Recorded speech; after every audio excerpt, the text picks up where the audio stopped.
There was nothing crazy about it. I took off, and as I was climbing away from the deck, I put my gear up, realized I had a gear malfunction, so I immediately pulled the power back, slowed the aircraft down so I wouldn't overspeed the landing gear, and then went just above the ship at about 2,000 feet and started talking to Paddles, who is another jet pilot in the tower that controls us when we land. They're also up there if we have a problem.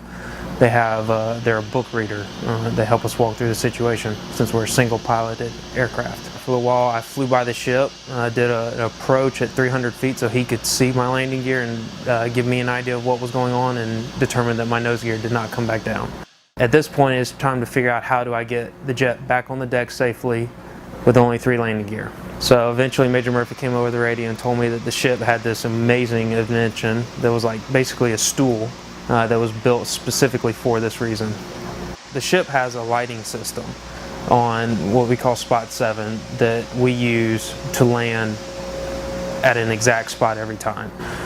So the difference with this landing was that I was going to step it down 50, 40, 30, 20 feet to make sure I was aligned and stabilized before Major Murphy would clear me to land at 20 feet, so that it's had the best chance to actually put the nose on the stool.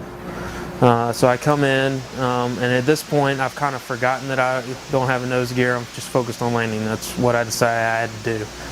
So I'm at 20 feet stabilized, and I can't see the stool. I don't even know it's there. I didn't see it coming over the end of the ship. I looked for it. I remember looking for it and thinking, oh boy, this is going to get interesting. So I never saw the stool.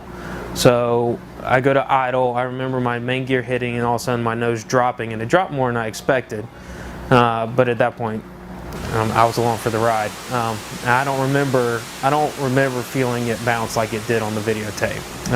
I remember feeling it just kind of hit, and that was it. But then I had to sit there for a minute and remember how to shut the jet off and everything. It was a pretty big relief. I didn't realize how much I was shaking until I got out of the aircraft. The most interesting part, looking back at the video and watching the video, was I didn't realize that nobody was on the flight deck when I came over to land in case something went wrong, went bad. That was neat, having everyone come out and congratulating me and stuff. It was a little overwhelming at first. For a moment I just wanted to catch my breath. We pride ourselves at landing on the ship perfectly like this, in the same spot every time, and doing the same thing over and over again.